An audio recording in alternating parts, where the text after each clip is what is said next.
ડીસા જીઆઈડીસીના અનેક યુનિટ રાત્રે સજીવન હોવાની ચર્ચા। બનાસકાંઠા જિલ્લાના વેપારી મથક ડીસામાં તંત્રની બેદરકારીના કારણે સર્જાયેલ ફટાકડા કાંડમાં 21 નિર્દોષ લોકો મોતની બલી ચડી ગયા છે।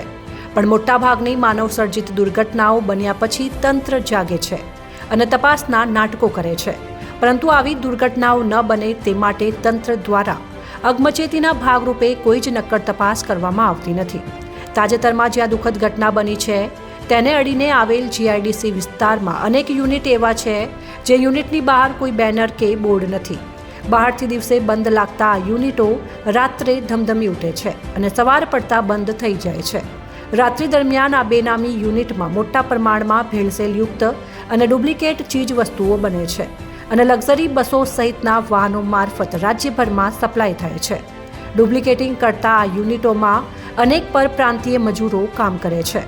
બાળકો પણ તેમાં સામેલ છે અને આ મજૂરો કેટલાક ગુનાહિત ઇતિહાસ પણ ધરાવે છે, પરંતુ આ મજૂરો કોણ છે અને ક્યાંથી આવ્યા છે તે બાબતથી ખુદ પોલીસ અજાણ છે।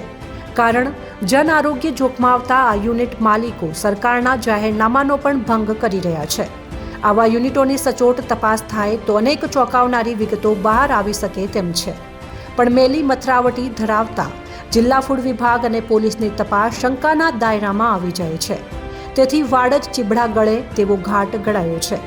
ત્યારે જિલ્લા કલેક્ટર આ બાબતે નક્કર કાર્યવાહી હાથ ધરશે કે કેમ તે જોવાનું રહ્યું।